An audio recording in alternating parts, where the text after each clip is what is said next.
things, and if you know, it's a good thing having Steve here, because a couple of things that I'm going to talk about, he's more the expert than I am. Obviously, transportation, and specifically public transportation. You probably saw in the news, or you probably heard of the fact that Medina, after the 2010 census, was categorized as an urban county as opposed to a rural county, and it changed how the public transportation was funded. And in essence, it was kind of a double impact. One, it cut some of the federal dollars that we use for public transportation, but number two, it also changed how we were allowed to use those dollars. And we're still in discussion with our congressman, Congressman Gibbs, Congressman Renacci, trying to get just the flexibility we want to be able to spend those dollars how we want to spend those dollars. But at this point, it had a significant impact on public transportation here in Medina County. To Steve's credit, Mike Salamone, Chris Jacob, they really did a nice job of looking for other grants, kind of rearranging the routes, again, looking at things like a business. You know, here was our revenue now, here was our revenue in what it was in the past. How do we make the changes that we need to make, again, in order to live in the community? Nancy, you have a question? Well, it's not a question. I'm going to change my cap around. I'm treasurer of Operation Homes, which is an organization that takes care of the homeless here in Medina County.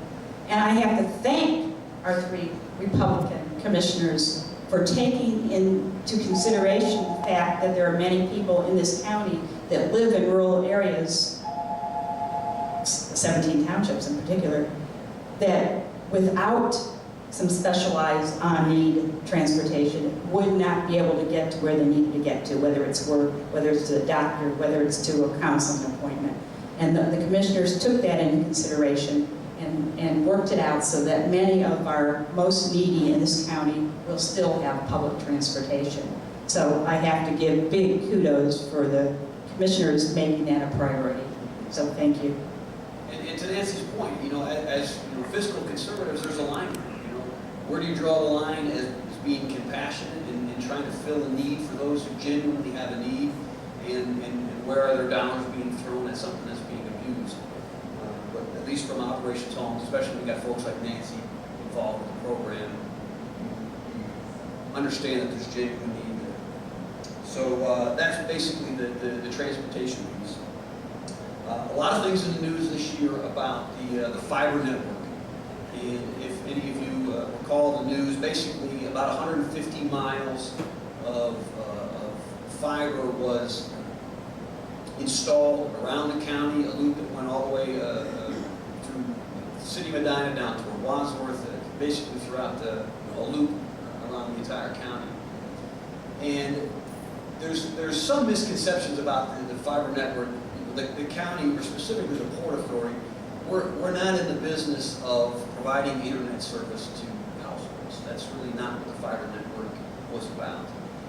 What it really was about was, again, if you want to think of it almost as like a road or a sewer or a water line, it was an infrastructure investment in order to allow high-speed communication, electronic information flow in the county to use as an attractor for business and for anything else that we want to do as far as electronic information. The fiber network was not designed to compete with any of the local providers. Rather, it was a way that we could give them another access, again, an infrastructure type thing that they could provide services. We ran into some difficulties over the last year finishing the installation of the fiber network. I think you probably have heard me talk, you know, to attach a piece of fiber to a telephone pole, I mean, it takes an act of Congress and an act of God to get some of those things attached. I never knew how many different people owned telephone poles within the county. It was an amazing thing to me. But the pole attachment rights took, I think, probably close to a year longer to get that all solidified than we thought it would. So in any event, the fiber network is for the most part complete. We're still working with one community who is our partner on finishing some of the installations that we didn't quite agree with. You know, it's not quite a signed off project. Additionally, there's some business relationship things that we're still continuing to work out there. But now the port authorities, for the most part, selling fiber, trying to find customers, doing what we financially solid. So any questions on that? It's really interesting what some of the conceptions or the misconceptions on that. Yes, sir. Is that going to be a revenue flow going forward if you sign up customers to help the county out? The question is it going to be a revenue generator? It should be a revenue generator for the Port Authority, but again, that money for the most part will be used for things that pertain to economic development, or what would be considered normal Port Authority type of functions. Yes? What was the geography again? You said that it covered 150 miles? It's 150 miles throughout the county, and you know I could give you a map, but That's close, just in Medina County. correct. Like you said, Wadsworth and so on. Yeah, Wadsworth is part of that. Yeah. There you go. Yeah, how's it doing in Brunswick itself, North Medina County? As far as, you know, making. As far as having how many customers? No, just, is it, are we fully in the loop now? Yeah, the loop is complete. There's, and you know, forgive me for my lack of technical knowledge. Dave Corrado is the guy that we hired in order basically to manage the network. I'll sit on a meeting as he's describing things, and within 15 minutes, I'm swimming with technical knowledge. But the loop itself is complete. There are still pieces and parts of it that we're looking to upgrade. Things again from an installation standpoint weren't done quite right. Like any other construction project, before you sign off on it, you want to make sure things are exactly how you want them. But the loop is complete. Everything's been installed. All right, economic development. We're again blessed to have Bethany Denton and her department. They do a great job of working with businesses, working with the state, working with other different entities in order to encourage economic development within Medina County. One of the things, or I guess two of the things they did this year was there was a CRA. CRA is created in Montville Township and then in Granger Township. And CRA, Community Reinvestment Area. And basically through the creation of the Community Reinvestment Area, what it does is it allows for tax abatements to encourage businesses, to encourage development. And Bethany works hard with the townships and with the school districts in order to ensure that their interests are looked out for as they're going through the different negotiations, to ensure the schools aren't losing too much revenue when these new businesses come in. But again, from a business perspective, it's still a buyer's market. If you're looking to open a new business, if you're looking to build a new building, there's a lot of entities outside of Medina County that will do a lot for you in order to get your business here. And to be competitive, Medina County needs to do the same thing. So Bethany and her group work a lot with businesses. And again, the creation of these two community reinvestment areas, again, in Granger and Montville, have helped encourage business here in Medina County. The oil and gas industry, it was a lot quieter year this year, at least for me, than it was last year. Most of you probably know that the one well that was drilled down in Harrisville Township, at least at this point, proved to be relatively unfruitful. The well's been capped. I'm not quite sure. I was talking with Mr. Indo on about a monthly basis, just getting an update. I'm not quite sure if the land has been reclaimed or what the status is, but that was the next step. I hunt down in Carroll County, and the wells and the business and the activity there is amazing as to what's going on with the oil and gas industry now. And I'm sure you all follow the news, the Keystone Pipeline, and all the other different opportunities that our president and the environmental folks still continue to block. But from a county perspective, it was relatively quiet. There is a pipeline that you've probably heard about that will end up running through the county, potentially a pump station in Medina Township, and there's some folks that have concerns about that, and I share the concerns. I want to make sure things are done right as well. But as of now, it's just still in the planning process. Again, a year or two from now, I think we'll be closer to have some information on what's going to actually be installed. There were some things in the news this year about the animal shelter, and specifically cats. And I never knew how passionate folks were about cats until this year. And I really need to watch what I say, because you'd be in a room full of people that agree with you on everything, and you bring up cats, and all of a sudden, emotions take over, and things go differently. But you know, again, from a county perspective, from a business perspective, we have an animal shelter, and the thing is run very, very well. If you ever go visit the animal shelter, the place is immaculate. I mean, they just absolutely do a fantastic job. And that animal shelter is funded through dog licenses. And for years, the animal shelter provided the service of taking in cats, stray cats, specifically feral cats, and if they could find adoptive homes for the cats, fantastic. If not, they would put the cats to sleep. And they would use a couple different methods. One was injection, and the other was a carbon monoxide chamber. It's not a gas chamber, it's a carbon monoxide chamber. And some folks were not happy that the county was still using the carbon monoxide chamber. And I've read enough to come to the conclusion that really the difference between injection and the carbon monoxide chamber is not much, 40 seconds for either one, and a feral cat is going to be put to sleep. But in short, what the county did was we worked with SPCA, and now the SPCA is dealing with cats, and the county, the animal shelter that's run by the county is for the most part just dealing with dogs. People come and get their dogs, people don't come and get their cats. Again, I have to watch what I say. Any questions on it? It was just an interesting, and again, I got to give Steve credit. Steve took all the bullets on that one. I may have taken some oil and gas bullets in 2012. Boy, in 2013, Steve took some serious cat bullets. Cat pellets, I guess. Yes, the process of retraining all of you people, because there's questions about how much they're administering with the injections. There was a big hoo-ha about that.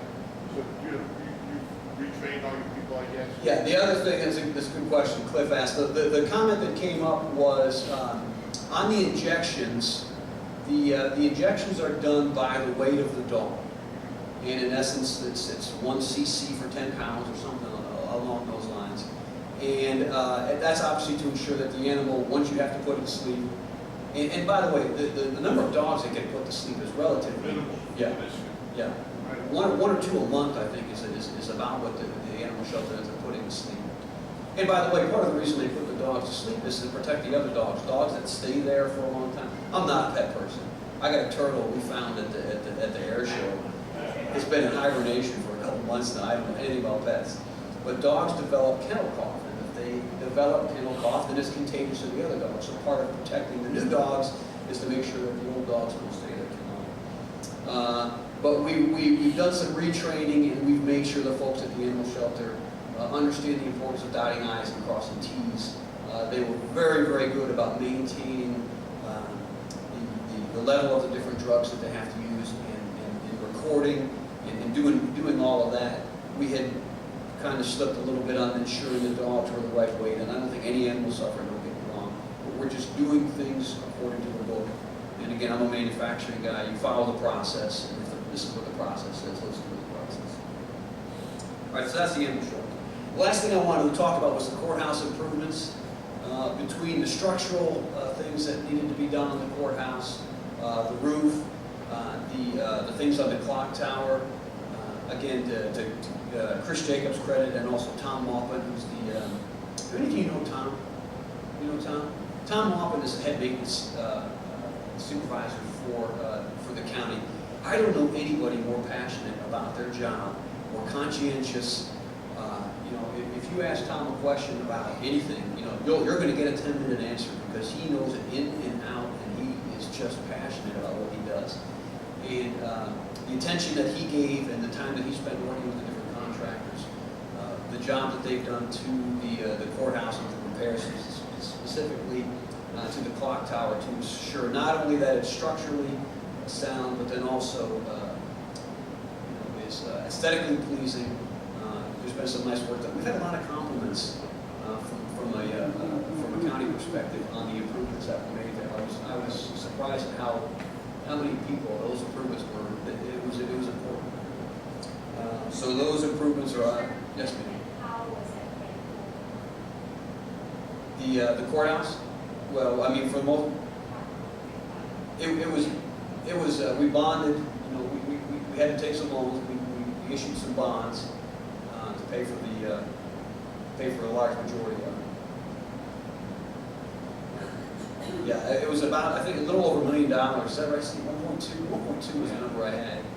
1.2 million for the total. You mean more like casino money?